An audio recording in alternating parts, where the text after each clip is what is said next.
excited to have you here right now. So we'll start at exactly 3 o'clock. In the meantime, please, say hello in the chat box. I'm seeing a lot of familiar names again. So thank you so much for coming to our webinar again. And I'm seeing some new names also. So to everyone who's watching our webinar for the first time, welcome. I'm so glad to welcome you to our webinar today. And hopefully this wouldn't be the last time we'll see you. We hope that like our other regular community members, you keep coming back because there's always something to learn about well-being, about enhancing cultures at work, and just creating more positive workplaces. So hello everyone. Micah's here, Angelita, Fatima, Ameline. I wonder what is the weather like from where you are right now. In Quezon City, it is pretty rainy. Such curious weather that we have today. So for everyone, we're actually going to be recording this session because we're going to be putting it on our YouTube, which we will also share with everyone later.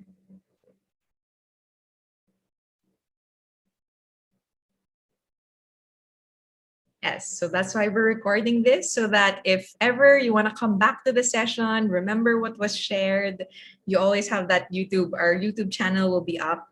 We'll be posting this video later on for everyone to just remember this. Ayan, so kay Pauline, it's gloomy in Taguig, but it's still a magical afternoon. I've always loved your optimism, Pauline. So thanks so much for sharing that. And right now it's 3 o'clock, so we can actually start. Welcome everyone to our webinar. Our webinar today is setting yourself up, communicating using the STAR method. So first of all, I want to introduce myself. If you have been coming back, you know me a bit. I'm Nikki Vergara. I'm the co-founder of Positive Workplaces and also the Chief Wellbeing Officer here. I have a background in psychology. So I studied master's in counseling psychology, but because I didn't just want to help people through their problems, I want to help people become the very best of who they are. I just kept studying. I took another master's of applied positive psychology at the University of Melbourne. And it's been the pleasure of like the last 2 years for me to be able to share all of these things that I've learned and combining it with the wisdom from local research into these webinars that we've been hosting ever since April last year. And I'm from Positive Workplaces. So in Positive Workplaces, our mission is to co-create cultures that enhance the well-being of the Filipino workforce. And I just want to give a shout out to everyone in this community who attends the webinars, who refers the webinars to their friends, who practices what we share here. Because really, we're able to achieve this mission through you. You are the primary champion of this movement, because we believe that if you learn these things, you learn how to lead yourself. You're able to master new knowledge, take care of yourself, enhance your well-being. And when you're able to lead yourself, you're also able to lead others. And when you're leading others, you're learning together, you're able to lead cultures, and you create that positive culture, you then create positive workplaces. So we couldn't live our mission if not through you. So thank you so much for everyone for even just attending and sharing the word to other people that you know. It's been such a big help to us in reaching our mission. So this whole month of July, this is going to be our focus on championing coaching culture for career development. So in this particular webinar, we're going to be talking about setting yourself up, communicating using the STAR method. We have upcoming webinars as well. We're so grateful to have such esteemed speakers like Van Sunso, who is a country HR and head of People Central in Canva. And he's going to be talking about finding purpose, how to find meaningful work. We'll also have Danica Okta and Jen Kakilala, who will talk about mindful goal setting. Do we just hustle through the expectations? So it's going to be a really enriching webinar, whether you're a coach or whether you're a young person who is looking for how they can champion themselves and how they can look for coaches as well. This is a perfect webinar series for you. So first, I'm starting off the webinar series with this topic, setting yourself up, communicating using the STAR method.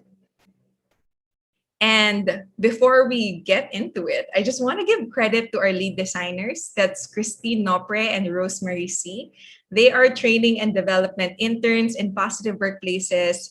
They're still studying behavioral science at the University of the Philippines, but they've been such incredible assets to our team. They are the lead designers of today's webinar. So first, I want to ask you, and in a way, it's also our check-in. What is your intention in joining today's webinar? So you can click on the Mentimeter link in the chat box, or if you have another device, like you're watching this webinar through your laptop and you have your phone or your tablet, you can actually turn the camera on, point it to the screen, and that QR code will lead you to Mentimeter. Or the simplest way, I think, is to just also click on the link in the chat box that Gio, who's helping us behind the scenes, has posted. So I want to know, what is your intention in joining today's webinar? Is it to learn more about communicating your achievements, whether you're preparing for a job interview or whether it's something you want to learn to do better, communicating your achievements? Or are you coming into this webinar with that mentor hat? You want to become a better mentor for others and you want to be able to draw out the achievements of your mentees. Or maybe you're just a regular in positive workplaces and you just always want to come and see whatever it is that we're cooking up here. Please let us know. You can type it on Mentimeter, or you can put it on Mentimeter, or again, the chat box is always open. You can also share your responses with us there.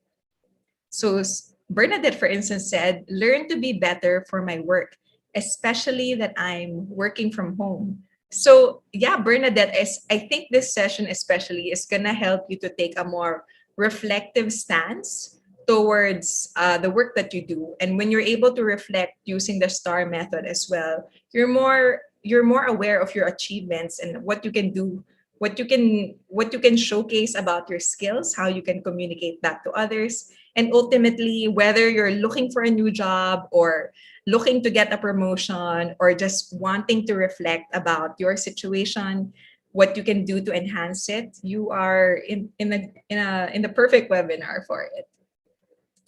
Yeah, so it looks like there's more mentors. There's lots of mentors here.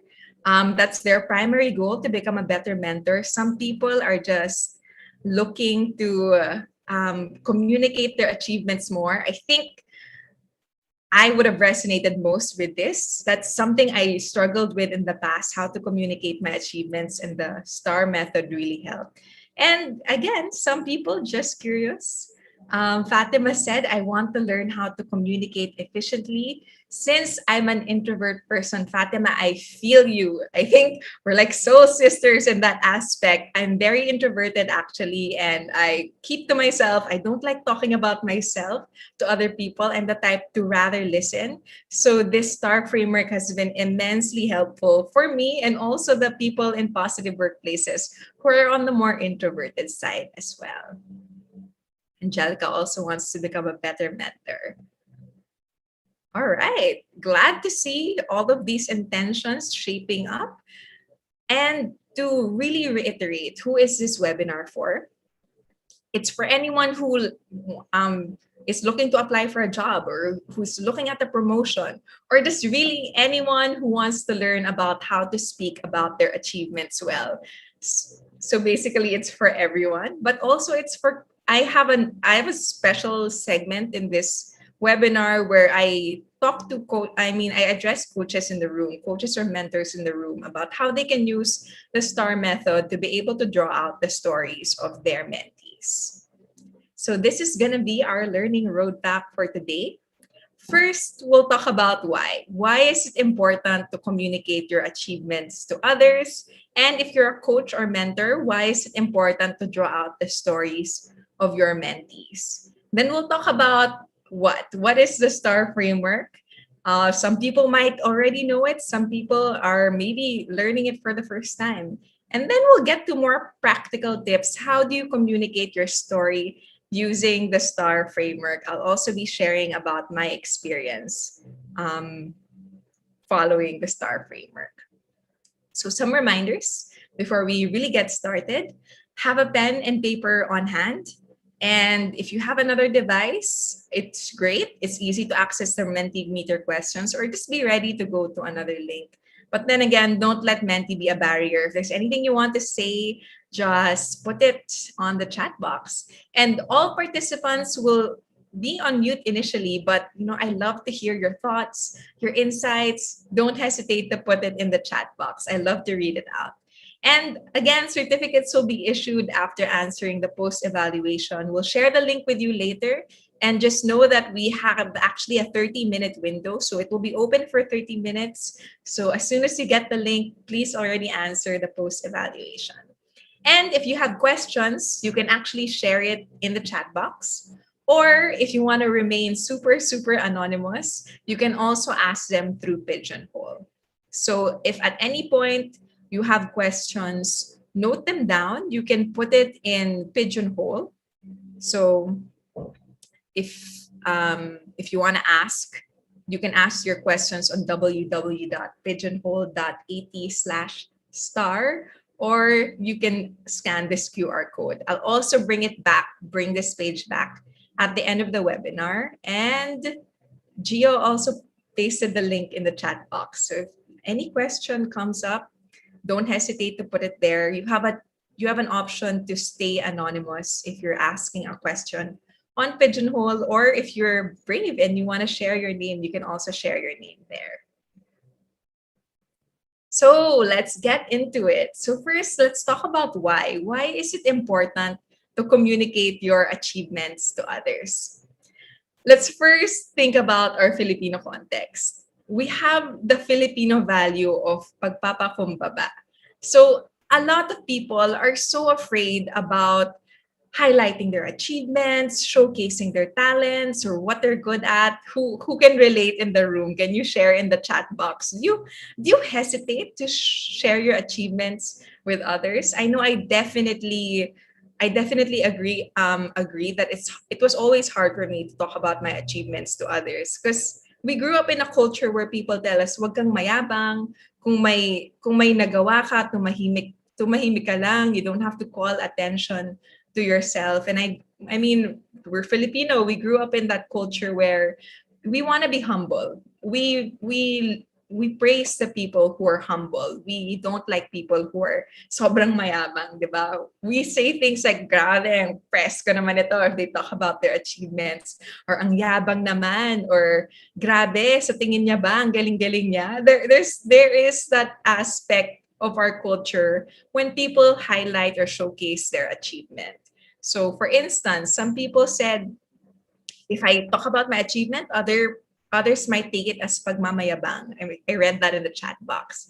Maria Teresa said, I agree. Being confident about what you are capable of is equated to arrogance. Yeah, right. Diba? Parang sometimes we're put in a very difficult position na, of course, yes, we're proud of ourselves. We want to be able to showcase our achievements so that we get similar roles in the future. Pero if we come off as confident, other people equate it as arrogance, and that's very difficult for us. And Jennifer Milan said, yes, because most people would mistake it as boasting. Diba? Ang hirap. Another said, yeah, because they might say na binubuhat ang sariling bangko. Yes, that's another great idiom sa Philippines, di ba? Oy, grabe, ayoko magbuhat ng sarili kong bangko. Pero, so, parang in a way, nagbubusina ka muna before you talk about your achievements. Kasi, yun nga, meron tayong term na, oy, binubuhat yung sariling bangko. John, who's our CEO and co-founder, also said na there's also that imposter syndrome. And yes, I definitely resonate with John. Now, if I say that I'm brilliant, or if I say that I do something well, I might feel that maybe I'm not that great after all, and that imposter syndrome attacks you and keeps you from really shining bright for others. And Lord Cyril said, modesty aside, so may preface tayo minsan, modesty aside, Maria Teresa said, also they would say, you use, minsan naman if we're humble, they say, oy, false humility yan. So di ba, parang ang hirap naman to talk about our achievements. It's because we have this overlying culture, this underlying culture na kailangan natin pahalagahan yung pagpapakumbaba. So mahirap. And that's not just in the Philippines. There's this overall Asian culture that makes it go deeper pa. Like for instance, this is a Japanese saying: the nail that sticks out gets hammered down. So coming into like for instance, when I studied in Australia, studied abroad na medyo Western, or meeting Americans or Europeans, we all notice that it's Asians who don't highlight their success. So sometimes it's people who are coming from the West who are so comfortable with it, but Asians, we're not comfortable with it. So who gets the opportunities then? It's like interviewing a lot of people. We even talk about how it's rare to have an Asian CEO, even like in the Philippines. Sometimes you get in international companies, multinational companies, Asians don't always have the highest positions, or even if they're qualified, because we have this hesitance to talk about our achievements, talk about our talents, and what we're great at. So that's the context, di ba? Ang hirap that we have that Filipino culture and that Asian culture where they tell us to not highlight your success too much. Pero merong pitfalls yung pagiging masyadong modest. So what are those pitfalls? You might avoid celebrating your achievements. Have you ever done that? Maybe you can share with us then on the chat box. Were there ever moments na you think you did so well and you want to celebrate it, kaso merong ang ganong culture, so you avoided celebrating your achievements instead? And when that happens, you don't even get to celebrate or savor your success. And sabi ni Lord Cyril, that's sad. And it does happen to a lot of people na they worked really hard for something and then they succeeded and they didn't even really reap the benefits of that joyful moment because they already moved onto working again because they hesitate to avoid celebrating their achievements. And another thing is, you might not get promoted. If you never talk about your success or your achievements, it's possible that people won't notice. If you never attribute good outcomes to the work that you did, it's easy for people to not notice. So you might not get promoted. You might not be viable for those next positions. And also, there's this tendency na people might not notice your talent unless you tell them. Because honestly, we get really busy in the workplace. People may forget what your achievements were unless you tell them. And lastly, it will be difficult for you to live up your full potential. You know, I encounter so many people in the world that they're so brilliant. They have so many strengths. They're so unique, but they never speak highly of themselves. And so they never try to get the role. They falter in interviews because they didn't really showcase just how good they were. So in those instances, you don't set yourself up well. It will be difficult for you to live up to your full potential. So that's why we have this webinar. Whether you're someone coming into the workforce, someone looking for a promotion, or just someone who wants to get a more accurate sense of yourself, it's really important to feel comfortable and worthy of your own success before you can communicate that to others. So you gotta practice telling your story well, knowing your achievements, and this webinar is gonna help us with that. It's so important to feel comfortable in that. It's so important to feel worthy so that you can showcase your talents to others. So knowing when and how to communicate your achievements help you first build your reputation and your visibility. Next, it helps you advance your career. And a lot of studies actually show that even it will help you increase your salary growth. So sometimes we wonder na bakit hindi napapansin yung achievements ko, or bakit ang tagal-tagal ko na sa job na to, mas may kaya pa nga ako sa ibang mga tao, pero bakit yung salary ko hindi tumataas? It might be because you don't communicate your achievements. So although there are external aspects there, there's something about what you do that perpetuates the situation. And we want for all of our audience here to be able to go for that great job, to be able to speak highly of themselves, to be able to get that role, that promotion. And so that's why we're having this webinar. Now, for you to build that confidence, you gotta learn how to communicate your achievements, because it will help you advance your career, build your reputation, and even increase your salary. Another thing is, especially for those who are going to be looking for jobs, who are new to the workforce, yung interviewers ngayon, the recruiters, they use behavioral interview questions. This is almost a gold standard na competency-based yung mga interviews. So they're not gonna tell you to, tell me about your qualities. And then you can just say, I'm a team player, I'm intelligent, I'm persevering. Interviews are not usually like that. Yung gold standard is that they ask behavioral interview questions to draw out your competencies. And so they don't ask you to tell you about their qualities. They're actually going to refer to past situations. They start questions off with, tell me about a time when blank. For instance, tell me about a time when you were most challenged.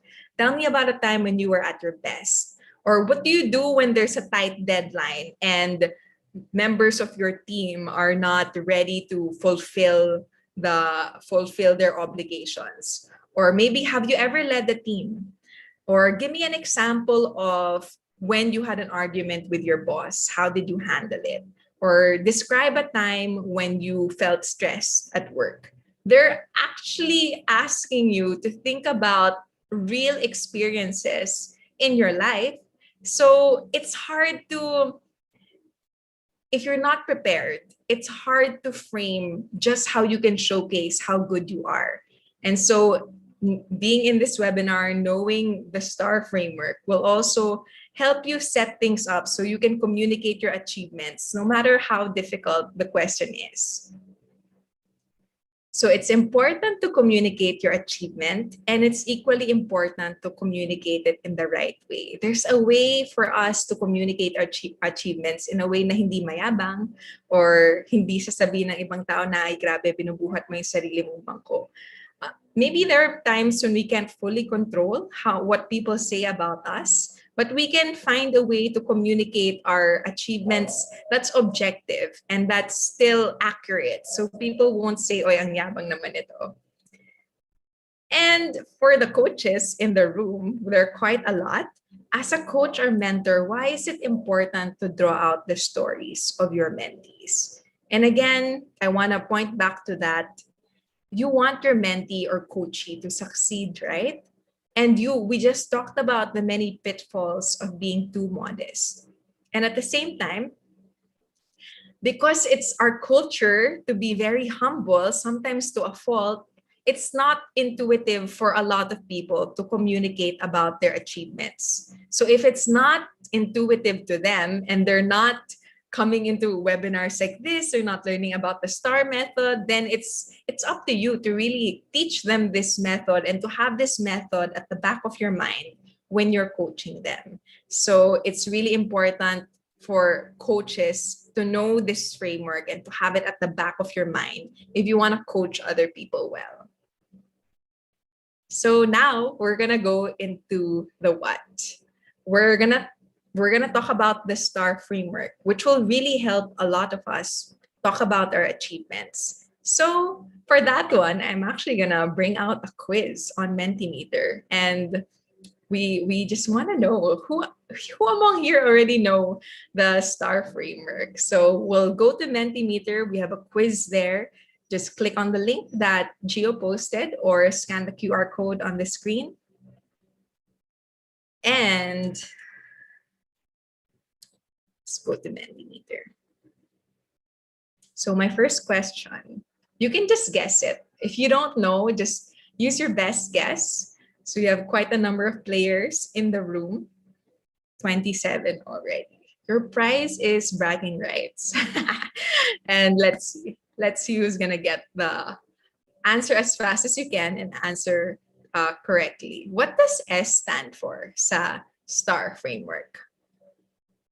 So STAR has 4 letters and it's an acronym. Each of it stands for something really meaningful that helps you communicate your achievement. What does S stand for? I just want to gauge yung knowledge in the room. Great. Okay, 18 people got that right. It stands for situation. And I'll talk about that more deeply, that the first step is to actually lay out the situation. When you want to talk about your achievements, set the context first. Next question. Sige, let's see who's leading. Ooh, Bianca Del Rio, followed by Lola, KM, and Boti. Boti, okay. Instant name lang pala yun, nickname. Bianca is the fastest. The next is this. What does T stand for? So what does T stand for? Is it trial? Is it task?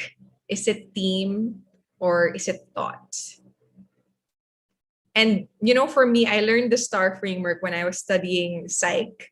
And a lot of people don't know it, but it's been super helpful for me to be able to communicate my achievements. So the next thing after you set the situation, set the context, is talk about what task. What were you assigned to do? What were you made to do after that, given the situation? So T stands for task. Amazing. 29 people got it right.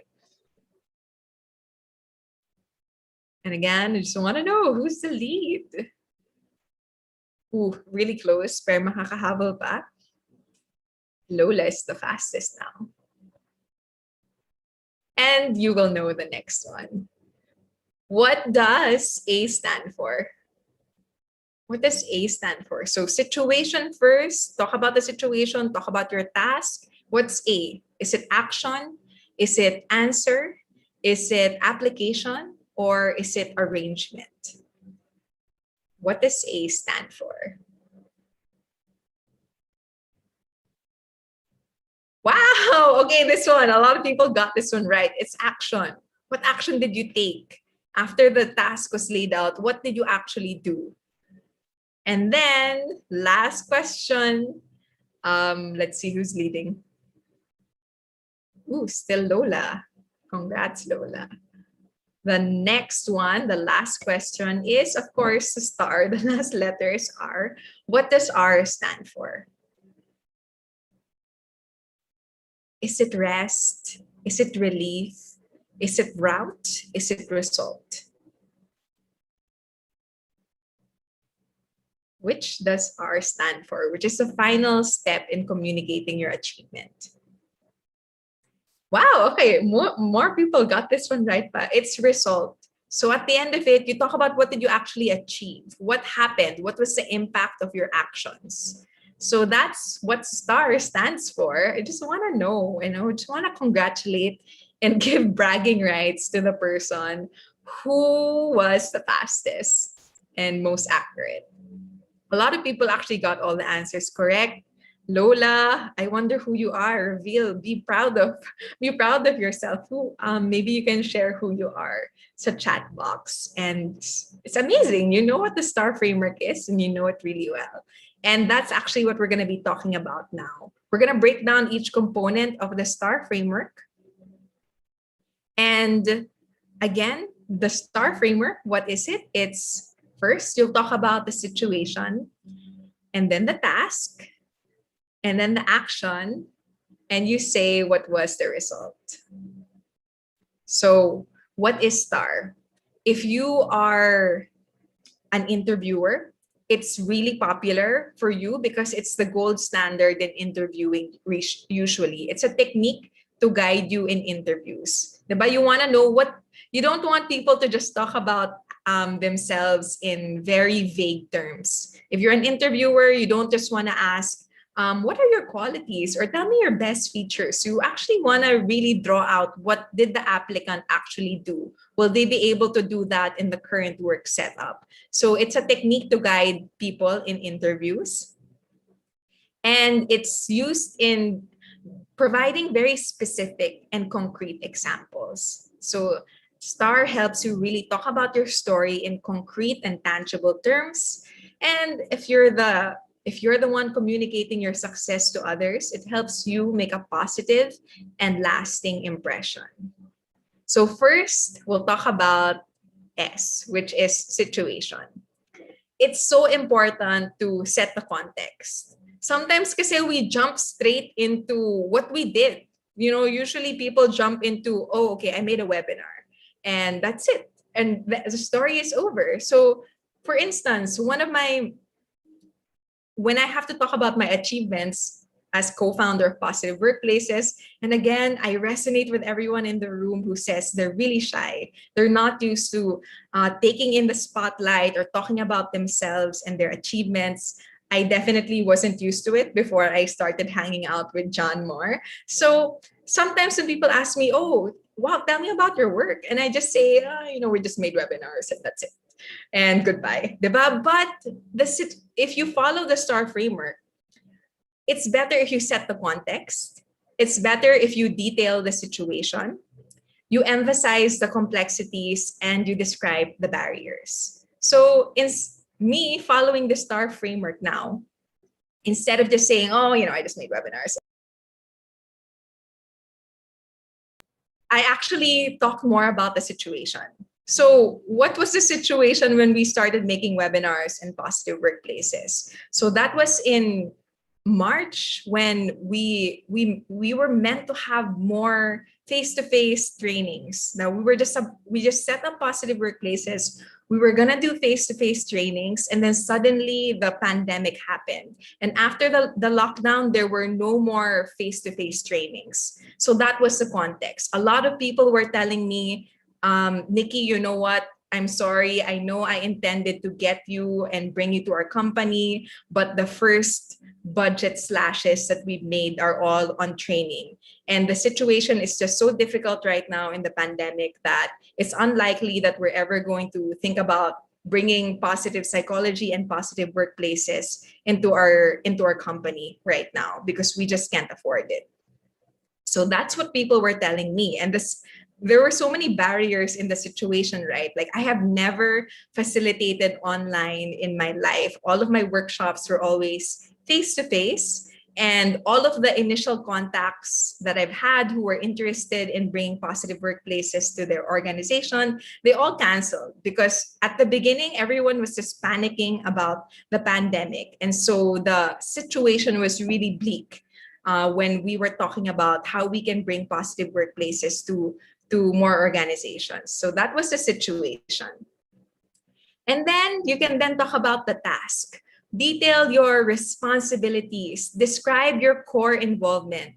What were the specific tasks that were assigned? And explain the outcomes that you expected. So our task, because our core mission, talking about my example, our core mission in Positive Workplaces is to co-create cultures that enhance the well-being of the Filipino workforce. And again, I already detailed how bleak our situation was, all the barriers. Now, our task was still, despite everything going on, how can we co-create cultures that enhance the well-being of the Filipino workforce? That was a task. That was our mission that we had to do. Be accessible to people, provide access to learnings from positive psychology to people was our main task. Help people with their well-being was our main task. Help people adjust to the remote setup was one of our tasks. And what did we end up doing? So what actions did we take? So in A, you actually describe the steps that you took and be really specific about what you did so that you showcase your contribution and talk about how you responded to the challenge. So I remember John and I had that conversation that even if nobody was going to hire us, nobody was going to pay for our services, we still wanted to make our service available to everyone. And so our action was to create public webinars that everyone could attend for free. Anyone who was interested, anyone who was curious about positive psychology, anyone who needed help with their well-being could attend our public webinars. We created 3 free webinars every month. And that was one action that we took. Another action that we took, or I took in particular, was when I started meeting these young, brilliant people, I started imagining, oh, what if they worked with us? What if we had an internship program? So one of my actions was to tell John, hey, John, I think we could create an internship program. And even if John initially was like, I'm not sure if we can rely on people who have never had work experience to do all of these things. And then I just really pushed for it. I just really said like, oh, these young people that I've met, they're really brilliant. They don't have they don't have full on employment experience yet, but I really think we can help them. So those were 2 actions that I took. Started facilitating webinars for free, and I pushed for the development of an internship program as well when I met the brilliant young people during that time. And so that leads you to R. What was the result? Describe what you accomplished. Really try to quantify your achievements. So something that I always tell, for instance, our interns in positive workplaces is we have the stats. For instance, if you created a marketing pub for us, we have the stats of how many people liked it, how many people saw that post, how many people shared it, what was the reach of that particular post, and what was the increase from when John and I were the ones just making our own pubs. What was the difference when you came in the picture? So there was a 400% increase in shares or engagement, and that's something that you can put. Or let's say you were able to do something. How many people did you impact? Or what was the score that you received? Or what was the number of how much income you were able to generate? If it's possible, be really concrete, quantify your achievements. If there are numbers speak volumes. And show how your action made an impact. So say just how exactly, like really link how that action led to that result. And I know there are also other things happening. It's not just purely your action that led to that result, but know that your actions are actually critical in reaching some results. So without you, the result wouldn't be fully there. Otherwise, diba, who would want to hire someone who doesn't create results? So take some ownership over the results of your organization as well. Show how your action made an impact.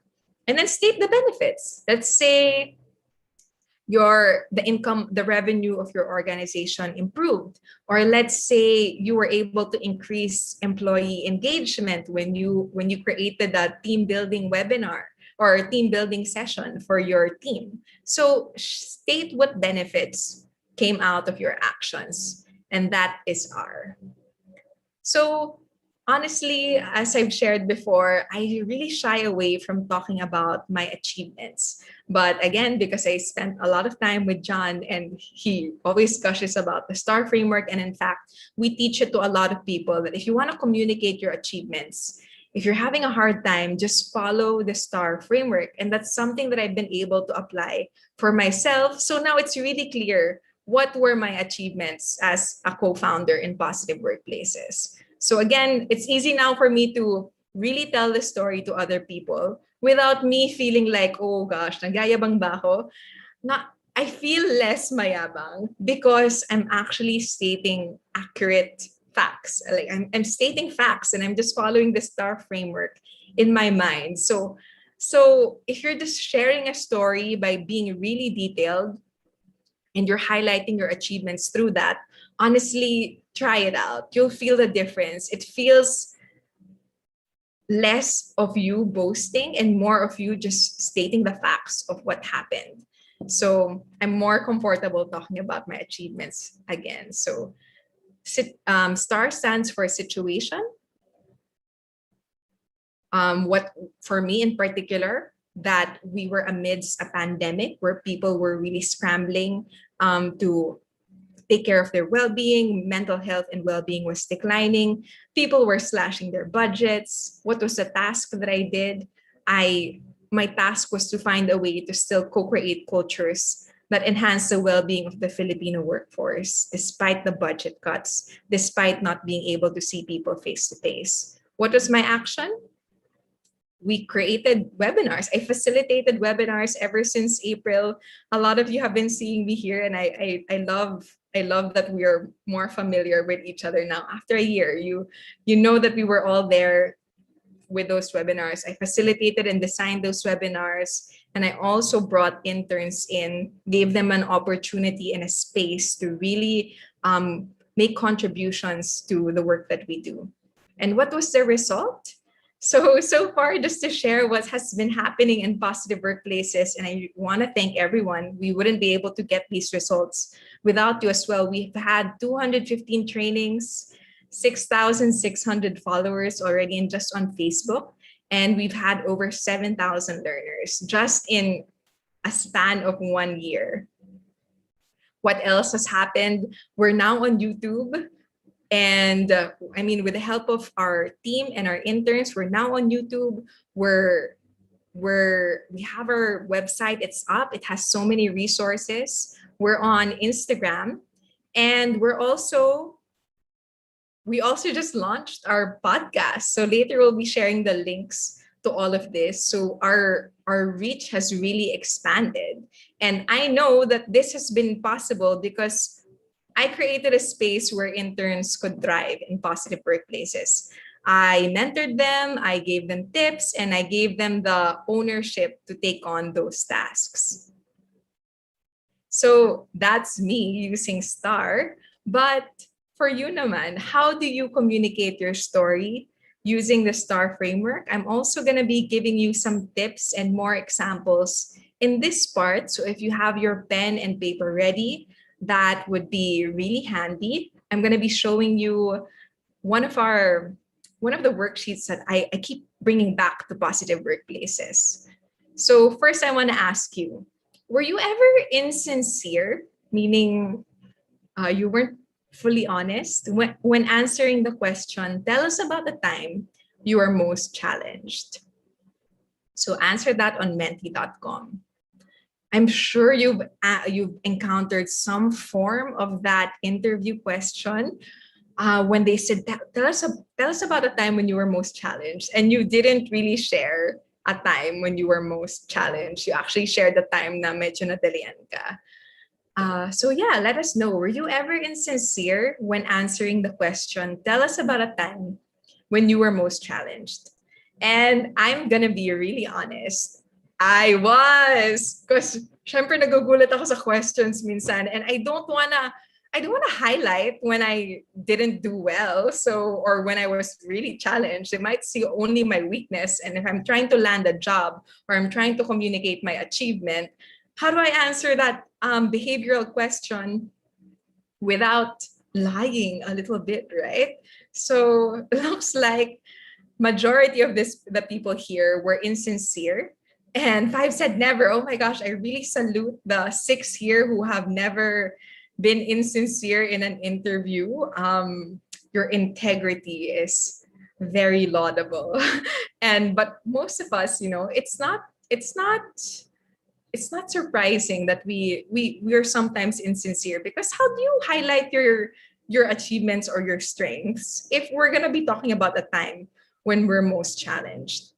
So for a lot of you who have ever gotten this question or will be going to interview soon, I'll give you an insight from a recruiter friend who we've also had as a guest in Positive Workplaces. Jerome Zapata, who's a friend, told me na, we can see through your lies. We know when you're just twisting the question. You twist the question and then you end up talking about your strength instead, or something that you found easy, and you pretend that it's a challenge. We can see right through you. And so I asked him, are you really, so is it really not a trick question when you ask us to tell about a time when we were most challenged?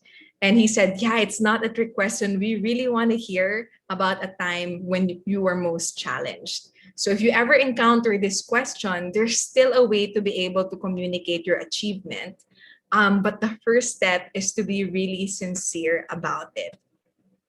So we'll do a little exercise where if you encounter behavioral interview questions like this, like tell me about a time when you were most challenged, or tell me about a time when you were at your best in work, this activity always really helps us to go deep into our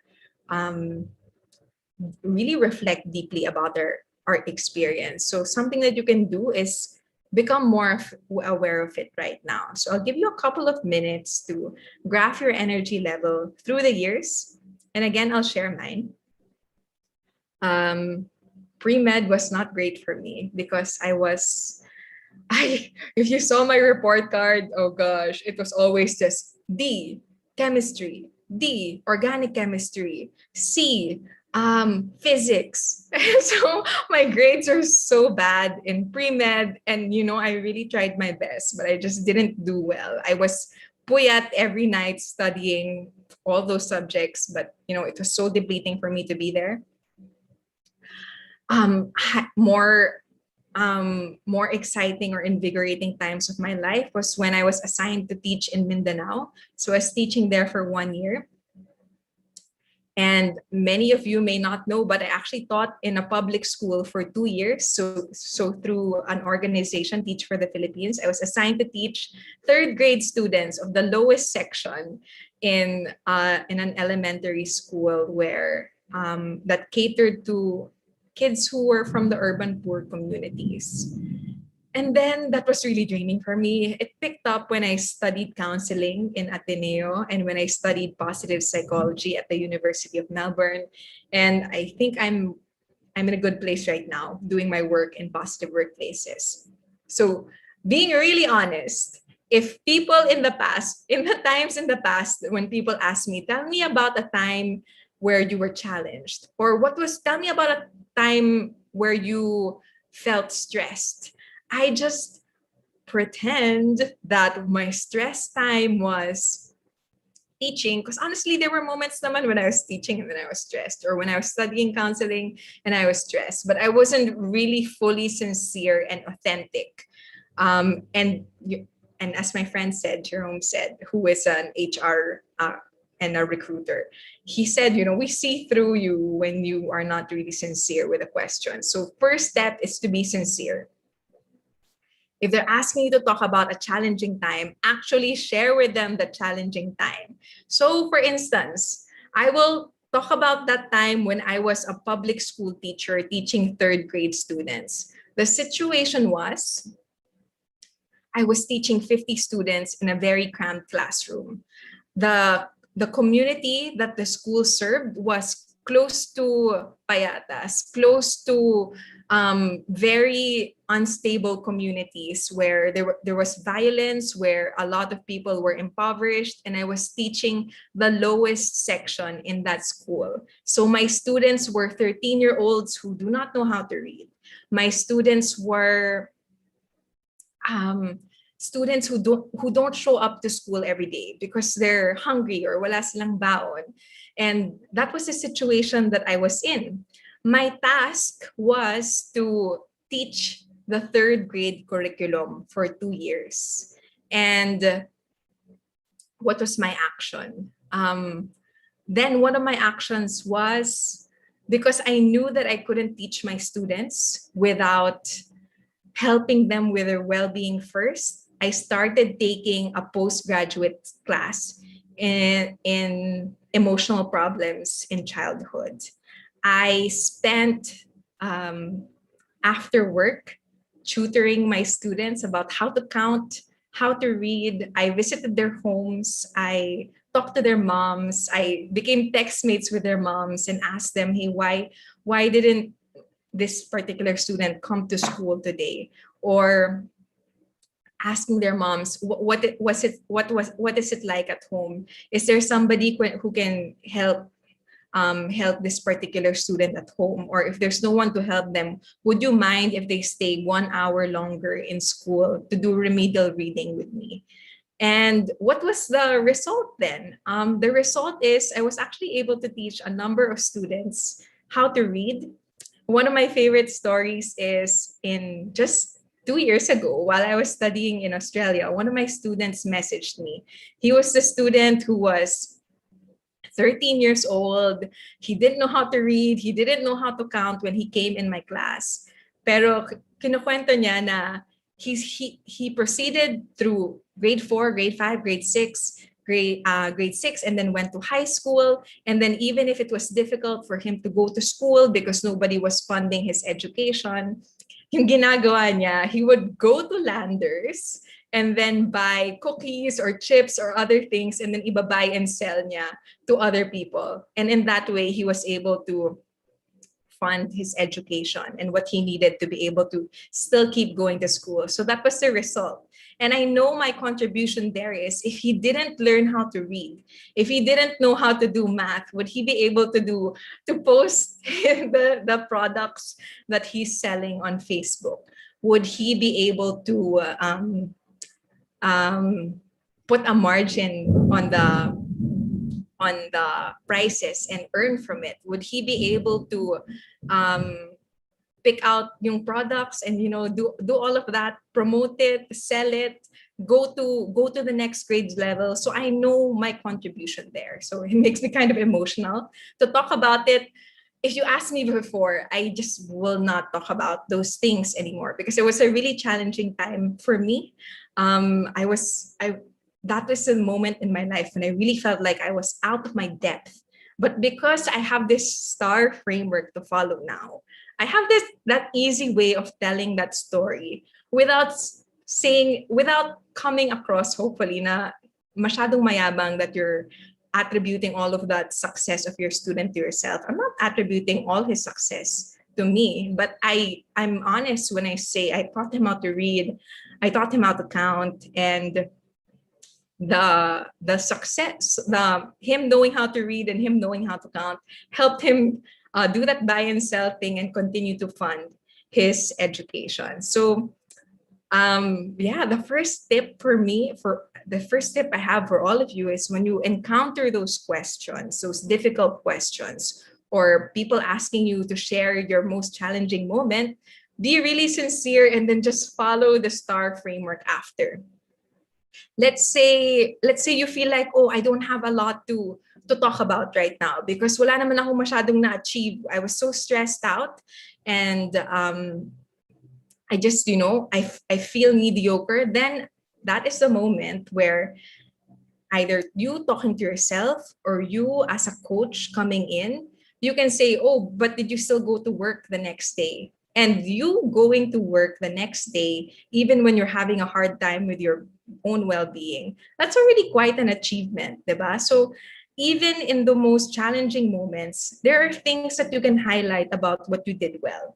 Even if all you did was to show up at work, even if amidst all of the difficulty, you were still able to make bonding moments for your team amidst that challenge, even if you were having a hard time, but you still committed to the task because you are the breadwinner of your family. So even amongst depleting and challenging situations, there's really something there that you can share about what you did well. And it's easy to uncover that using the STAR framework. And it's easy to highlight your achievements if you just follow the STAR framework.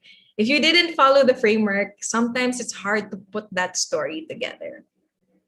So some other behavioral interview questions that you might encounter is, for instance, talk about an instance when you led your team through a tight deadline, or describe a situation where you took initiative.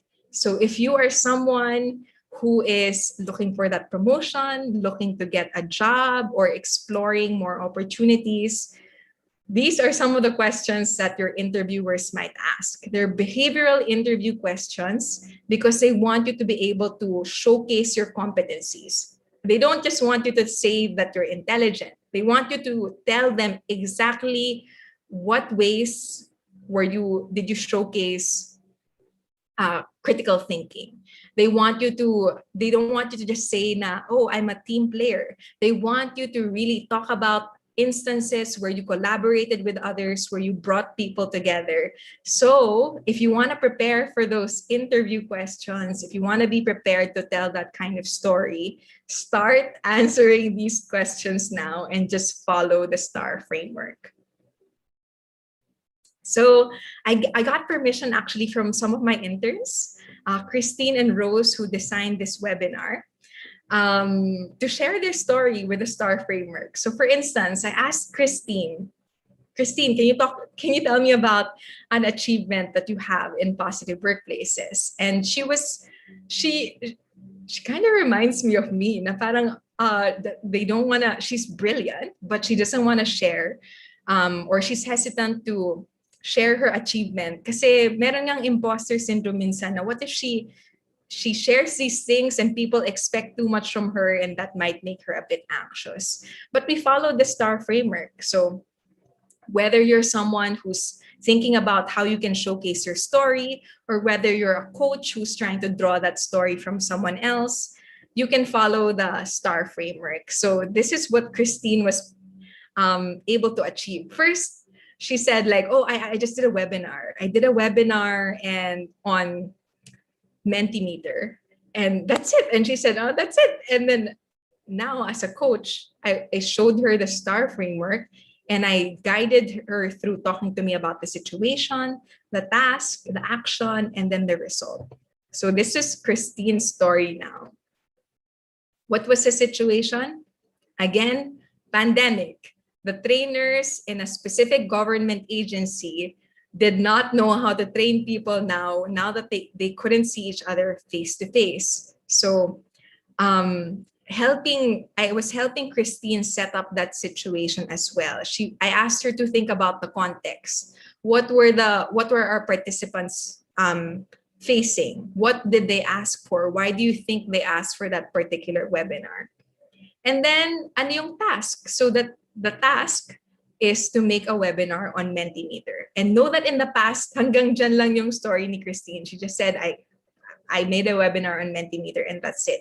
But now that she's able to set up the situation that trainers don't know how to train in this situation, the trainings aren't happening because the trainers don't know how to create engaging presentations. She then came in with making a webinar on Mentimeter.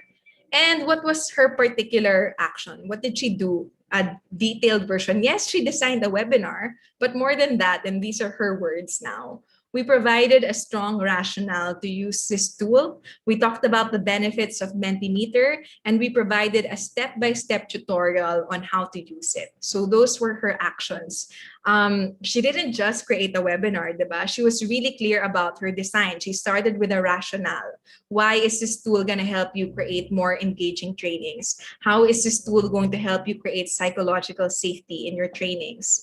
And then she talked about, okay, from step by step, how do you make an account? What are the questions that you can ask? What are the features of Mentimeter and how can you use it? That's what she did.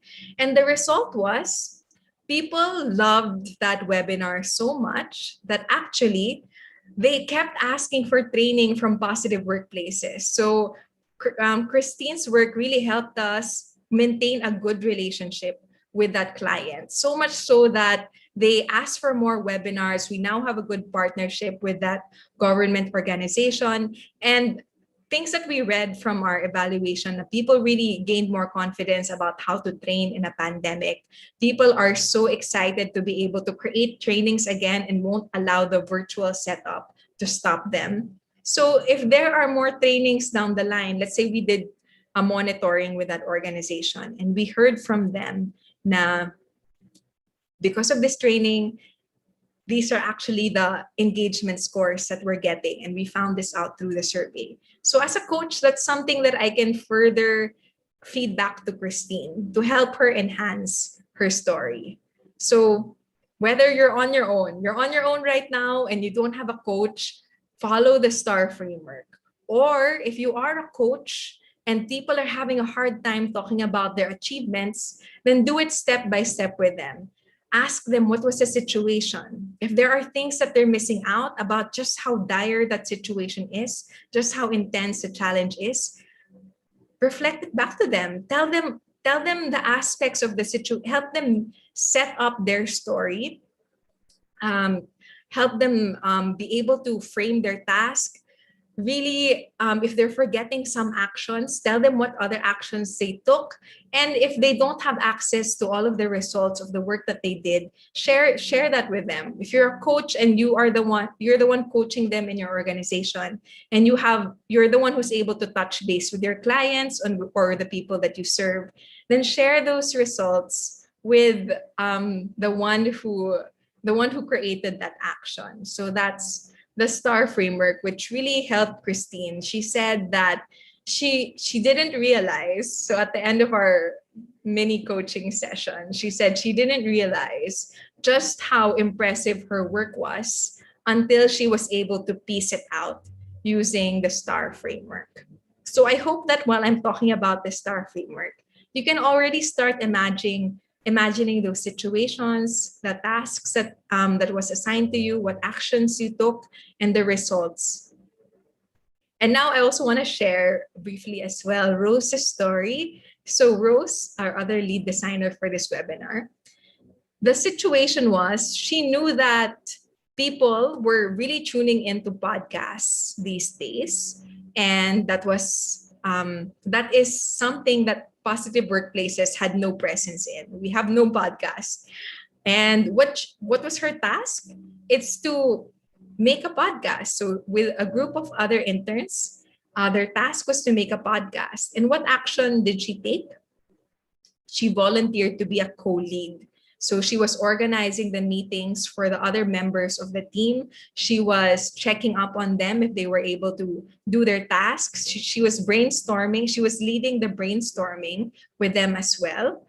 And she was the one in charge of sending out invitations, figuring out how to put a podcast on Spotify, figuring out what are the best practices for making podcasts. And the result is we now have a podcast in positive workplaces. So we're launching this. They were able to make 5 episodes with guests, highly esteemed guests who talk about various topics in well-being. And the result is they were able to produce this all without me and John helping out that much, because honestly, John and I were a bit busy during that time, but they were able to handle that all on their own. And the result is it's a really great podcast. I hope you all listen. Follow us on Spotify. We'll share the link then later.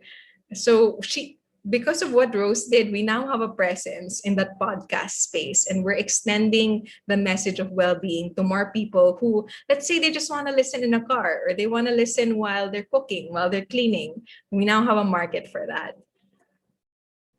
And so, as a coach, what are some of my tips for you?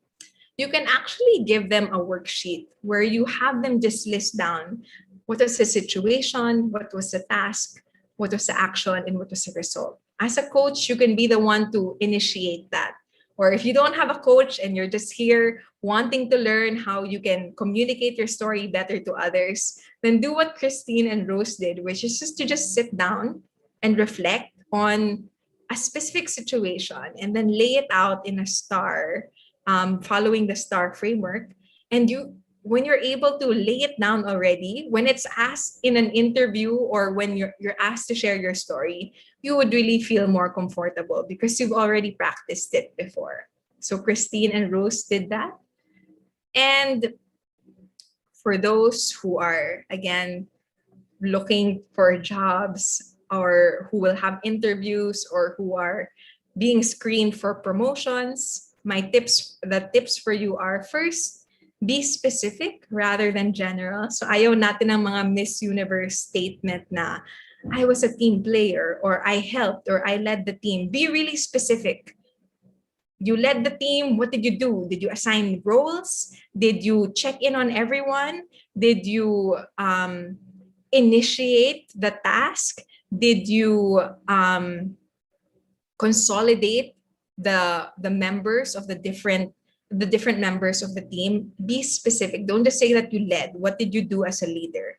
And then again, like I said, diba, these interviewers, they will be asking you questions like, tell me about a time where you were challenged. Tell me about a difficult situation where people were not agreeing.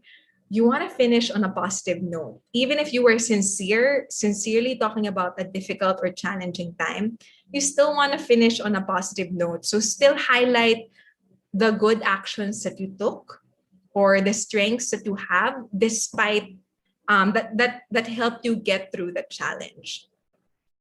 And next, keep your answers concise. And I really think the STAR framework helps you with that. Because for instance, si Rose, before we talked about the STAR framework, when I just gave her that general, okay, Rose, tell me about your achievement. She noticed that when she was just sharing her story without the guidance of the STAR framework, she shared so many characters in the story, and then she started telling the sub stories of those characters. And then by the end of it, she's like, "Wait lang, what's the question again?" Because you get so lost in the elements and the tangential connections, you share too much. So for interviews, keep it concise. Try to have that STAR framework at the back of your mind. And prepare and practice. So the people actually who do these impromptu answers really well, it's because it's not super impromptu. Pinag-isipan na nila yan. They already Googled what are the behavior-based questions that interviewers might ask. They already imagine those questions that they might ask, and they already started crafting their answers for it. So prepare and practice. That's really going to help you. Or for instance, even if somebody just wants to ask you about your story, about what you did, if you can already frame your achievements using the STAR framework, you'll be much more ready to share it with others. And for coaches, the tip naman is, you can't expect na if you ask people to share their achievements that they would be able to lay it out clearly. So try to ask STAR questions. Ask them, hey, what was the situation like when you did this task? And what were the actions that you took, or what were the results that you know of? And in many instances, diba, even us, we have our own blind sides. We don't know the full story of something that we're doing. So if you can highlight details to your mentees, let's say they forgot something or they didn't know a particular result, share it with them. If you know it, share it with them. Mirror their achievements back to them.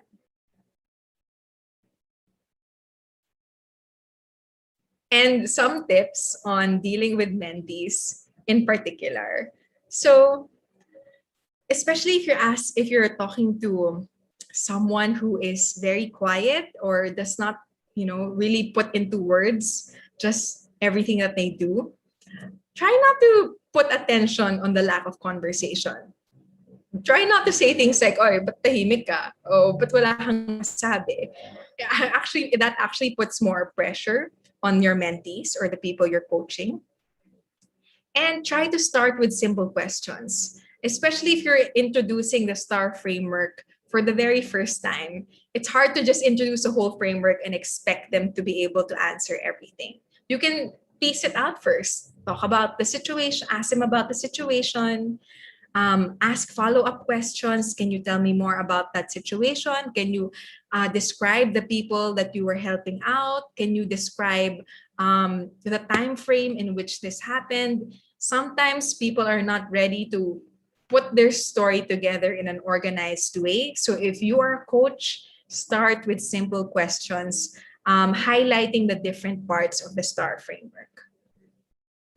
And show up regularly and be positive. So, your coaching conversations, it's not just a one-time thing. It really helps when you have those constant conversations with the people that you're coaching. So regularly check in on them and be positive whenever they're sharing anything with you, whether they're sharing their achievement or their difficulties. Try to highlight some strengths that you see. And also try yung open door approach. So allow people to come to you when you can say that, oh, whenever you're encountering a difficulty here and you need someone to help you see just what you're achieving so far, or help you see your situation more clearly, know that you can reach out to me. And lastly, try seeking permission. Try that approach where you ask people, for instance, hey, I noticed that you were doing some great things in this particular task. Is it okay that we have a conversation where I share those things with you? So sometimes, especially when your mentees are shy or they don't take initiative, it's nice if you're the one who seeks permission to guide them, to share the things that they're doing well with them, to give them feedback. And that way they will be more open to this type of conversation. So actually, that is the end of like the content part of our webinar. What my homework for you is gonna be, for everyone in the room, one, practice the STAR framework. So actually practice what I really want you to practice is that challenge. Talk about a challenging time using the STAR framework where you're talking really sincerely about what you're doing, but at the end of it, you still highlight your achievements. So I think if you're able to start off doing something like that, you would be able to, if you can do that for a challenging situation, you can do that for any situation. So that would be my homework for everyone. And we really hope you try that out. Phrase your achievements, even starting with a challenging situation. So what I'm gonna do right now is I'm actually gonna open the floor to questions that you asked on Pigeonhole. So if you have questions, you can type it in the chat box, or you can go to Pigeonhole, www.pigeonhole.at/star, and you can even vote on the questions that you see on the screen. So first, let's try to answer this first question. And John is also in the background. So if John, at any point, you want to chime in, because John is our HR perspective. John has been in HR for, John, how many years were you in HR again?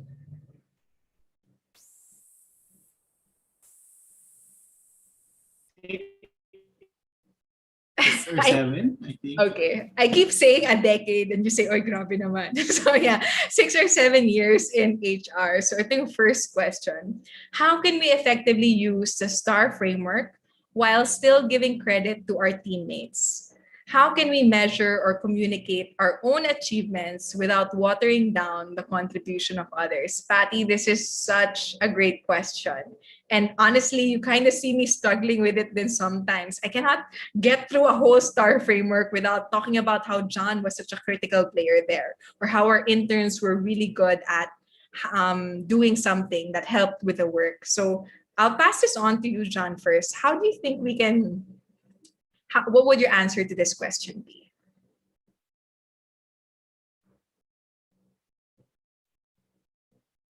I guess the first question for me is, can you hear me? Yes, go for it. I think the first question that the person will answer is, what are you using the STAR framework for? Are you using it to be able to identify the behavior or the actions of the person so that you can coach that specific person? Kasi if the objective is like that, then it's very important for you to isolate the actions of that specific person alone, because what you're trying to help is the behavior of that person. So for example, when you're coaching someone na hindi nag-perform ng maganda sa isang task, you have to understand ano yung mga ginawa niyang mga actions, tumugma ba dun sa competency na kailangan nyo for that job. Kunyari, sinabi mo na, kunyari ang task is, the person needs to be able to reach his sales targets. Tapos ano yung mga behavior na ginawa niya? Hindi siya masyadong nag-research, hindi siya masyadong, this person probably just sold based on how he knew how to sell, and that's it. That's the behavior. Those are the actions. So if you're coaching someone, tas sinabi ng person na yon na, as a team, ang ginawa namin ay ganito. You have to follow up. ikaw, ano yung specific na ginawa mo? Right? Ano yung specific na actions na ginawa mo? Because I'm not coaching the whole team in that specific conversation. I'm trying to coach you. So I'm trying to get what types of behaviors you do so that I can help you reflect on alternative courses of action kung hindi nag-work yung ginawa mong actions before. But we have to understand that STAR framework is based on the concept that past behavior dictates future behavior. So when you're able to highlight yung mga past behaviors ng tao, makikita mo kung yun din ba yung same na gagawin niya in the future. Kung hindi yun yung effective, as a coach, kailangan mo siyang matulungan. Ano ba yung potential na other effective na actions na pwede niyang magawa in order for the results to be different, in order for the results to be better.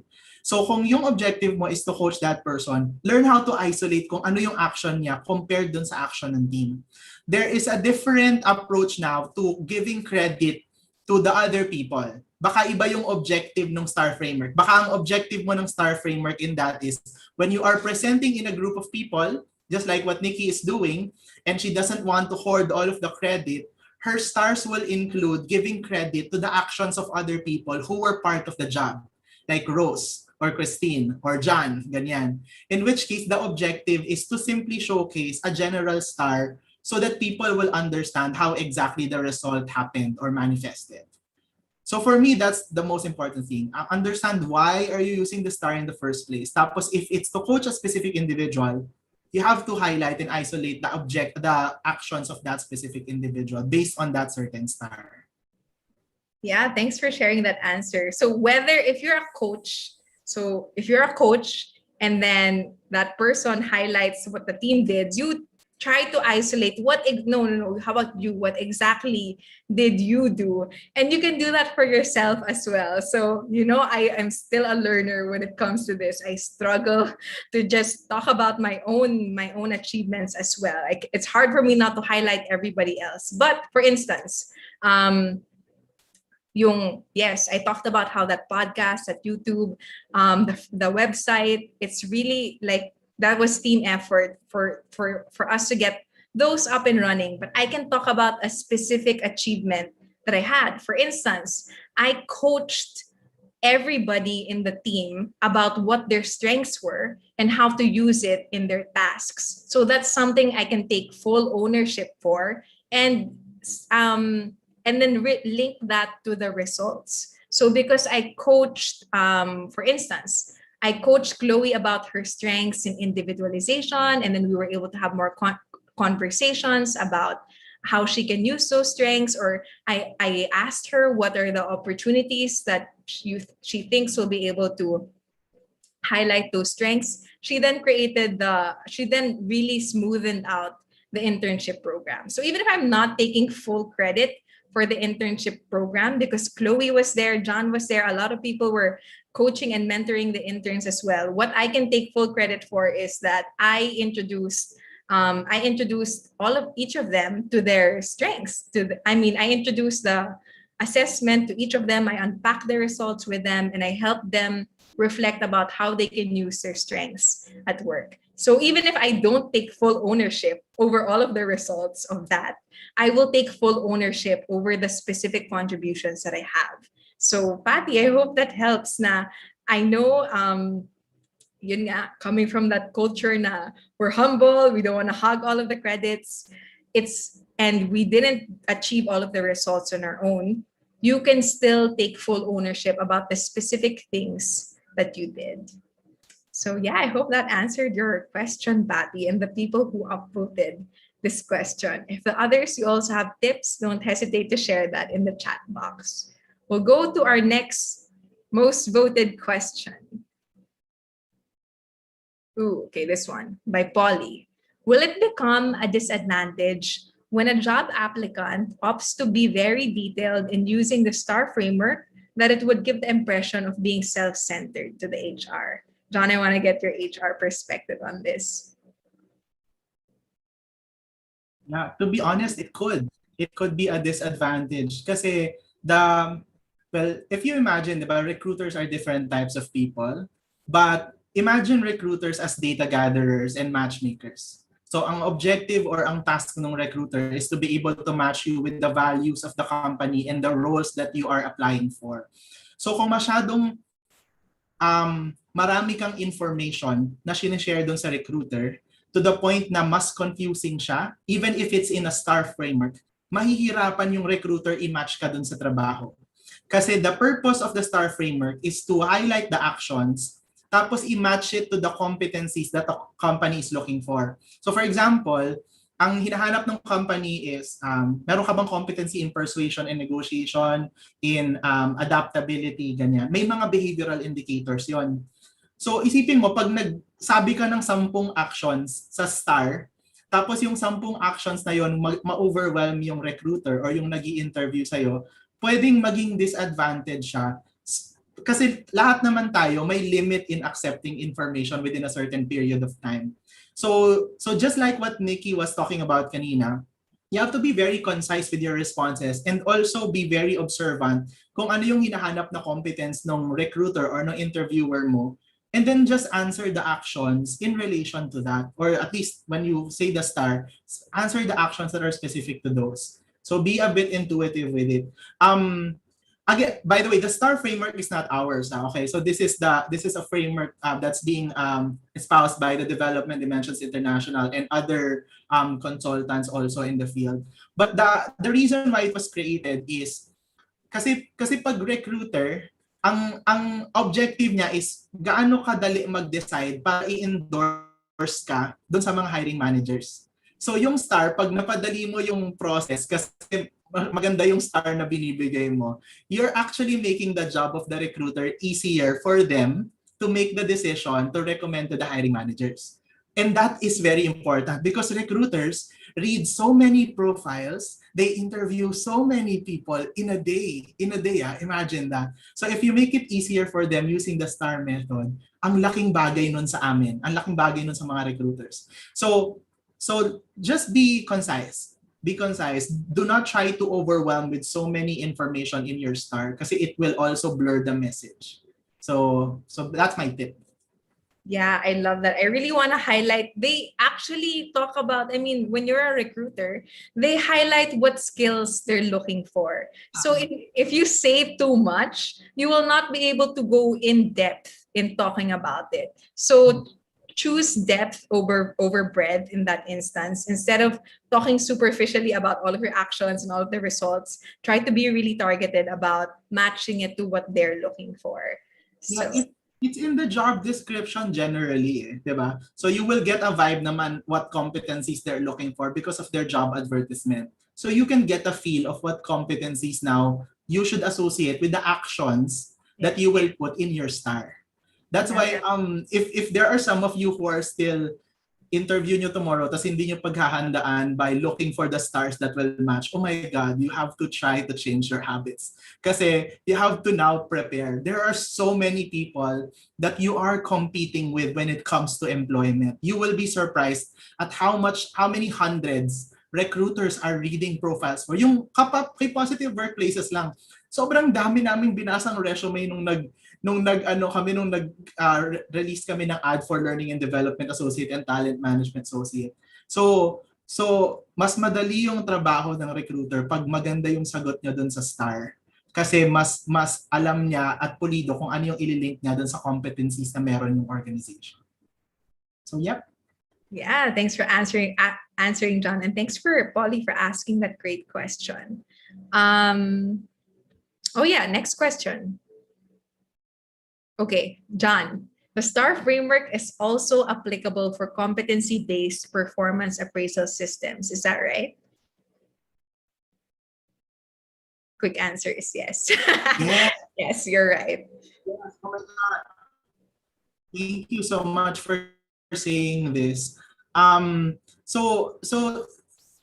For a lot of competency-based performance management systems, di ba you have KPIs or key performance indicators, which are the hard targets. Ano yung mga individual na goals ng mga tao in your company. Tapos, the other part is competencies. Ano yung mga developmental needs mismo or capabilities ng organization. So doon na papasok yung mga competencies nyo, work standards, communication, results orientation, etc., etc.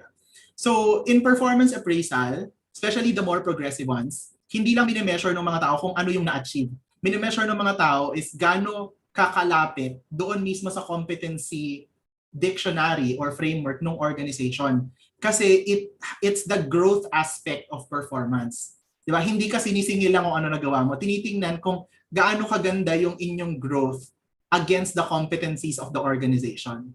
So the answer is yes, the STAR framework can be applicable kasi when you do your performance feedback, syempre hindi lang naman scoring yon, di ba? When you do your performance feedback or when you score the competencies mismo, your basis is a STAR. Di ba? Kung ano yung actions na lumabas doon sa STAR mo, yun yung magiging basis mo for scoring yourself or your peer or your staff when you rate them in their performance evaluation under the competencies. Yeah. So that's very, very relevant, definitely. Thank you so much for asking this. Thank you for asking that question. I think we have time for one more question. Okay, here, interesting, especially for our younger audience. What if the applicant does not have any experience yet to use the STAR framework effectively? Will sharing a personal life experience unrelated to work be a disadvantage automatically? Oh, that's such a spicy question. Okay. So yung STAR framework, hindi lang naman siya for employment talaga eh. Kasi nga behavior yung kinukuha mo. Yung actions ng STAR are behaviors. So pag kunyari sumagot yung tao ng STAR na personal, o kanya, for example, anong nangyari sa pamilya niya nung nagkaroon ng COVID, nagkaroon ng infection, for instance, yung isang family member, tapos dahil nagkaroon ng infection yung isang family member, ang task nila is to keep everyone else safe. Ano ngayon yung ginawa ng person na yon within the household? So nag-research ba siya? Nag-ensure ba siya ng protocols or guidelines within the household? Nag-communicate ba siya ng maayos dun sa mga ibang members na ano dapat yung gawin, etc. Kung napansin nyo, dun sa example na yon, it's not work-related, pero it will show you competencies based on the actions that the person did. Right? So, ibig sabihin, pag na-face yung tao sa situation na yon, na ganung klaseng type of challenge, likely, ganun din yung gagawin niya pag na-face siya sa work. The reason why work-related examples are important or work-related stars are important, it's because the instances that they will encounter in the future in work is similar to those work experience examples. So, pero it doesn't mean that just because their example is personal, wala kayong makukuhang behavior or action related to your competencies. Pwede pa rin naman. Pwede pa rin. Yun nga lang, less likely, siguro lesser yung likelihood ng relationship dun sa potential situations that will happen at work. Kasi puro personal yung examples. But I guess that's normal naman for all fresh graduates. The other tip is, for other fresh graduates, they will have their internship. So you try to look for a STAR in those. Diba? Yung mga OJT, o kaya yung volunteer experiences nila with organizations. You can also look for stars on those kasi those are also workplaces. Those are parang kumbaga wala lang bayad pero it's pretty much almost like employment. That's the nearest. So yeah, those are my tips for you whenever you are whenever you don't have the work experience yet. Love that question and that answer. Thanks, John. Maybe one last. How to use STAR in helping the mentee acknowledge that there is a behavior that he or she is somehow unaware of, but is already negatively impacting their performance? Ooh, do you have an answer for this? I think just really setting the context, like yung situation. So this webinar has been all about using STAR to be able to talk about your achievements, but it's also a self-awareness method where you can talk about an action that does not lead to a good result. So I really believe in using the STAR, being really clear with the STAR framework. Kasi alam mo sometimes, John, like if we say, alam mo, you were like if we just focus on the action, let's say the action was you were too you were too rash, you didn't think. And so sometimes the mentee will get traumatized and will never jump into a situation head first ever again. But there are moments in their life when, you know, you have to be a fast actor. You can't think too much. You have to move quickly. So there will be instances in their lives where kailangan nila na to move quickly. But because of that one moment that you scolded them, that they moved too quickly, they didn't think the situation through, they might be too traumatized to ever do that again. So the STAR framework really helps you be a better coach. Because you can say like the situation, let's say the situation was the thing that they prepared would be scaled to hundreds of people, or the thing that they prepared needed careful thinking. So you setting up that situation helps them realize, oh, what action, when is my action, when is my fast, rash action not suitable to the situation? And then you can talk about the task and what action they did and what was the result of what they did. So you're not just focusing on what action did you do and don't ever do that again. You're setting up what is the situation and the task in which that action won't work and what became the result of your action in that instance. So for me, using the STAR, going through the whole thing really helps give your mentee the context in which they shouldn't have done that, and what became the result, what became the impact of that action. So they get a more objective view of a situation and a less traumatic view. What about Ako, you, John? ako I think dito papasok yung input kanina na okay lang ba na marami yung actions na ilagay mo doon sa STAR? Kasi 'di ba may input kanina na like for recruiters, okay ba na damihan mo yung actions? May-overwhelm ba sila? Feeling ko when it's coaching, maganda na damihan din maganda na yung breadth ng actions makita para ma-analyze yung actions against the result. Kasi I guess the question here is, how do you make the mentee realize that a certain behavior or an action negatively impacted the performance? And I think you will only be able to unpack that if you know what all of the actions were in respect to that certain situation. So baka since you have more time between the mentee and the mentor, magkaroon kayo na lang siguro ng very quick brainstorming exercise na, o sige nga, for 2 minutes or 3 minutes, isulat mo lahat ng mga actions na ginawa mo in relation to that situation. So talagang take note lang, like quiet time. Tapos pag nakita niyo yung breadth ng actions, i-analyze nyo against the result. Tapos alin doon yung mga actions that contributed to the result, and alin doon yung actions na hindi nag-contribute dun sa result. I guess that's a very objective way of seeing. Kahit na kung unaware siya, makikita nyo ngayon, ay, ito palang specific na action na to hindi maganda, no? So, hindi nag-result into something. So I guess yun yung nakita ko na usefulness niya based on dun sa input kanina. Yeah, and just one last thing I want to share. You can actually use the STAR framework to ask the questions. Para imbes na sa'yo lang nanggagaling lahat ng information, you can ask them, what was the situation, what was the task, and then as in you giving them that space to share all of these things, they will take more ownership pag sa kanila nanggagaling. So you can use the STAR framework as a mentor in asking the right questions to help them uncover the truth of that situation, of how an action did not lead to good performance. So yeah, that's our time for the questions. Thanks so much, John, for chiming in, and thank you everyone for asking such insightful questions here today. Before we close, I just want to say again, we have a podcast. It has been launched on Spotify. So we'll be posting the links there if you want to join, if you want to listen in on that podcast. We already have 5 episodes that we'll be releasing slowly. Our intro is already there. We're also on Instagram. So if you're on Instagram and you want to see some thoughts on well-being and creating positive workplaces on your feed, please follow us on please follow us on Instagram. Wait, what's our Instagram again? Is it there? Yeah, it's in the chat. Okay, sorry, it's blocked at Positive Workplaces.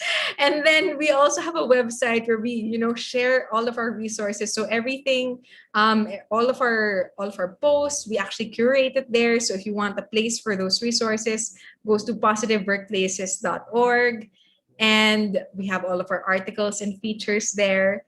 And our YouTube is also up. So please follow us on YouTube as well if you want to catch any of the webinars that you missed in the past, or you want to see all of the webinars we've done. It's all on YouTube, so please subscribe to our channel as well. Yes, and please help us out because, diba, our objective is to co-create cultures and our main measure of this is ripples. So kung gaano kalaki na yung followers or number of learners. So we hope you can share this to your friends, the YouTube, the podcast, the Spotify, tsaka yung Facebook. Kasi the more people who are able to equip themselves with well-being, the better it will be for the mission of Positive Workplace and the people who are also part of the community. Yes, we're really grateful for you helping us reach this reach thus far. So please continue to help us. And again, follow us on Facebook as well. You get all of our updates there, our webinars, our posts. It's on Facebook. Please follow us, facebook.com/positive workplaces PH. Oh yeah, that's it. That's all. And then we're gonna be posting the post evaluation link in the chat box. So please share your evaluation with us. We really love reading your main takeaways from this. Help us know what are other webinars that you would like to see in the future, because we really want to create relevant content for you. And know again that this is part of a series. So please, if you follow us on facebook.com/positive workplaces PH, you'll see the links to the registration to the next webinars as well. So John, any last words you'd like to say to our audience? No, I'm just very thankful for this group. I mean, this is one of the highest numbers that we've had in the last couple of webinar sessions. Now we now have around 121. I saw up until 125 kanina. So thank you so much for being here. I hope you can invite more of your friends because the 2 other sessions will be as exciting. Sabi ni Maan, so Maan, Nikki, is Maria Teresa Flora. She's my office mate in SGS and she's a very good friend. Sabi niya, future webinar, emotional intelligence versus IQ in a multi-generational workplace. Oh my God, that's so hot. I love that. Yeah, that's something we've been thinking on more, diba, John? Yung Gen Zs mixing with the millennials, mixing with the Gen X. So that is something that we may think about bringing to the future. We will definitely consider that, Maan. Thank you so much for bringing that up. Yeah, so we'll be posting our link. Ayan, our post-eval link is there. So thank you, everyone. You can click on that link, give us your evaluation, and you'll get your certificate. We'll just keep this space open just a little bit longer for everyone else to be able to click. But thank you, Leah. She said, thank you so much. I definitely learned a lot. God bless you more. Cecil, it's nice to see you again in this space. No, we hope you can, we hope to, be able to have a workshop again where we get to see your face. We can see Baguio. Yeah, pag-save na. So excellent webinar. As always, hey, Jeshan is here. Jeshan was my student in Mindanao. So Jeshan is now part of the workforce. So Jeshan, it's nice to see you here. Grabe, like your student in Mindanao, so elementary? No. He was high school then. Okay. So now he's working. I feel so old. Hello, Jeshan. Melanie's here. Great session, Nikki and John, PW team. And again, congrats, diba? It's Christine and Rose who really led the design of this workshop. So thank you to our interns, Christine and Rose. Melanie said congrats to the content creators. Ooh, Amelin said, thank you too for this free webinar. I learned more about the STAR methods. More power, God bless. Stay safe. Ay, John, may message sa'yo si Maan. Oh my God. Thank you so much, Maan. You're so kind. And Maan's always been a fan. She's a very good friend kasi when we were in SGS talaga. As in like kachikahan ko pa yan when she was with the ROHQ group then. Maan, for even, may hinata ka pang friend. So thank you. Thank you, Albert. Nikki, Maan is also a good friend of Jose de Colongon. Yeah. Oh, my God, we're gonna have Jose here soon. We're gonna drag him. Watch his webinar also, man. Albert, thank Here you. also. Baagong kalaman. Oh, Miss Lillian, we're great. We're happy to see you here again. Patty says kudos to our interns. Monica says thanks. Grabe, I'm still amazed, Nikki, that the interns and you were able to put this content in just like less than 2 weeks. We did it in like 2 days. So yun talaga, magandang ilagay yun sa star nila Rose tsaka nila ni Christine na demand was just for us to be able to put together content like this in a short span of time, and then when you just put your heads together and brainstorm, that was the result, no? Amazing. Yeah. And John, I don't know if you knew, but I initially didn't ask for help, but Christine and Rose were like, hey, we want to help with this webinar. And they just did so well that I was able to focus on a lot of other work. So that's something they can add to the situation, that they took the initiative. And action, they can add that in the action. Kasi, di ba, like when you're looking for competencies, one of the competencies that companies are looking for generally is initiative. Tapos if people see that in their actions, if recruiters see that in their actions, they're gonna be like, oh, nag-volunteer sila tapos sobrang liit na ng deadline, nung time frame. And look at what the result was. So like a lot of people were happy with the program. I hope are they here ba? Like I think they're watching siguro sa YouTube, no? Kasi I saw like there are like 6 or 7 people watching in YouTube. Yeah, I don't think they're here. I did see them kanina because I think they have class as well. So yeah, no, grabe. Despite their busy work schedule, their classes, they were still able to put this together and they volunteered to do it. So thanks, Christine and Rose, wherever you are watching from. Yeah. Just also a reminder for the people who are answering the post evaluations, we will only keep this open for 30 minutes from from the time the session is finished, because it's very difficult administratively to manage and reply to all of the requests. For example, 2 weeks after, tapos i-request yung So I hope you can answer the evals now para it would be easier for you to generate the certificate na rin. And we can make that a norm. So thank you so much for always for always participating in that norm. Monica said, done with the evaluation. Thank you. Ma'am Nikki and Sir John, looking forward to have you again. Yes. Si Pauline. Oh, Pauline from Enchanted Kingdom. It's great to know that a concept I learned years ago is still relevant. Grabe, tanda ko na. walang banggitan ng age, Pauline, ha? Takot lang din namin ni Nikki. Pero, kaya nga nagulat ako, Nikki, nung sinabi mo, your student is here. So, oh my God. I feel my age. My students are part of the workforce. Oh, ang ganda nung comment ni Liza, Nikki. Oh. Yeah. Oh, nice, Lizel. Yeah, I hope it really helps you. Because like I said, diba, I shy away from it, but John makes me do that exercise all the time. And we also give this exercise during the positive leadership workshop, right? So yeah, we hope it helped you. And yes, everyone who's done, everyone, the webinar is actually done. So if you've gotten to click the link, like chichikahan lang kami ni John because just in case there are people who are still clicking on the link, we just wanted to keep it open just a little longer. But my 78 listeners, tayo dyan. Thank you to everyone. Nikki, also of course want to thank our teammates here, si Gio and si Kurt, who are so diligent in sharing the links and admitting people in the room. Thank you so much, Gio and Kurt, for the help.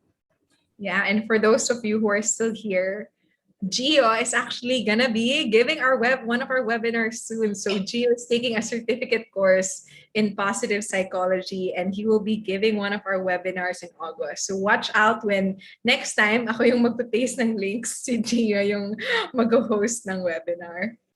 No pressure, Gio. Oh my gosh, Giselle, exactly. Oh my gosh, I was gonna say exactly. August is the month. We are making wellness webinars for teachers. So it was still a secret. I couldn't help myself. Grabe, Nikki, that's such foreshadowing, no, Giselle? Alam mo, hanapin mo na yung mga teachers friends mo and ihanda mo na i-share sa kanila yung mga content because Kurt is here. Kurt is actually the one, our research and development associate, and he's the one who creates the themes for the webinars, no. And the theme for next month is actually for teachers. So thank you so much for saying that. Yeah, so that's actually what Gio is gonna be really focusing on, how to develop, how to enhance your well-being as a teacher in our difficult situation. And he's gonna be talking about a framework that was developed by the founder of positive psychology. So it's don't miss out on that webinar, Giselle. That is exactly what you asked for. It has manifested. Gio is doing that webinar for you in August. Grabe, Nikki, great minds. Love it. Sabi ni Lawrence, communication is currently a challenge in the public sector. Oh my God, don't worry, Lawrence. It's a challenge for a lot of people. As in, like, it's just challenge also for private sector, for NGOs. And that's also a little bit culturally ingrained. It's because people in the Philippines, especially, we are collectivists, no? So we don't want to offend others. Na sometimes when we become too honest, nararamdaman ng mga tao na ano ba yan, ang sakit naman magsalita. So maybe that could be another topic that we could also unpack in the future, no? Na even if na right now one tip of communicating is S.T.A.R para hindi masyadong masakit kasi nakikita mo yung buong situation. But in the future, maybe we can start exploring also other things like empathic communication o kaya like positive communication, mga ganyan, which Nikki is an expert in. Like, I so idolize her for positive communication. My God, I hope I can get close to it. Yeah, that's a great. Thank you for sharing your context, Lawrence. Because we really read through all of the comments and all of the suggestions for topics post evaluation. Like we really want to be super listening to you guys because you are the reason why we're here and why we create all of these things. So yeah, please keep sharing your thoughts like that. And I feel like even the S.T.A.R has helped you communicate, can help you communicate as well. Oh, Rosalia has a question. She wants to see the 2 other webinars in July. So let me just share that on the screen. And the links to all of these, I'll paste it here as well. If you wanna, if you wanna get our next webinars, I'll paste it here in the chat box. And again, everyone, if we're just like chichikahan for some reason. So if you have something to go to after, don't hesitate. It's totally fine. We're actually done with the webinar kanina pa, but Oh my God, Nikki, look, we have a learner named Hamilton. That's such an amazing name. Hamilton Villapando. Ah, nice. Hi Hamilton, thank you for your really nice comment. And now Yeah. that there's only 49 people in the room, I wouldn't hesitate to admit more na, up to this day, I know it's been 1 year, webinars still make me so nervous, especially our public webinars. But, Hamilton, I live for your comment, your kindness. Like, see, you being so kind in that way is actually something that helps me be brave again for the upcoming webinars in the future. So thank you so much for your kind comments. Yeah. Hannah rin, Nikki. Hannah said, thank you for this webinar. I can clearly see that you have positive workplace by how the speakers communicate with each other. And I've learned a lot from this session, more webinars like this. Oh, thank you so much, Hannah. We try to really use some of the concepts that we have to make a positive workplace as much as possible. Because alam nyo, kahit si positive workplaces ganito, sobrang dami namin ginagawa. Kasi sobrang busy niyan. But because of a lot of these learnings that we are also using on the, like what we're teaching you, we get to create a culture that our other interns, our employees, and Nikki and I also learn from.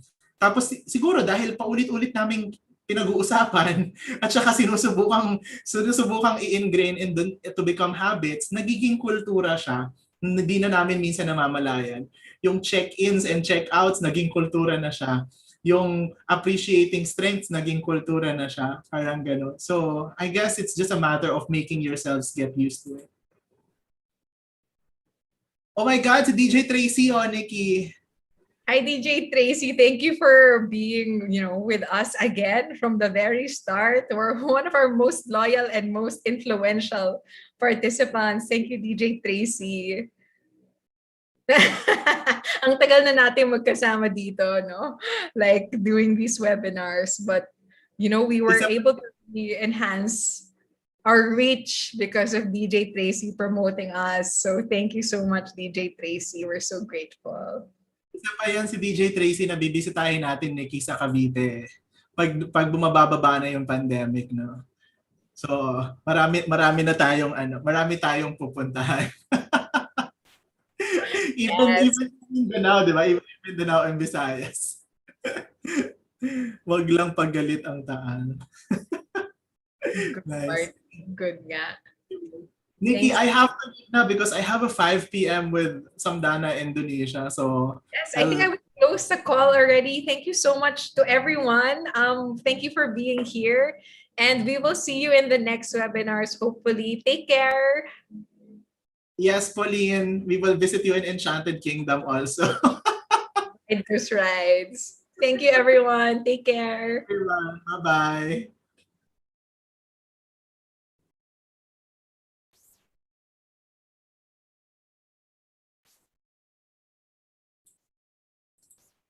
Oh, thanks, Sir Baya. Please follow us in Facebook, YouTube, and Instagram.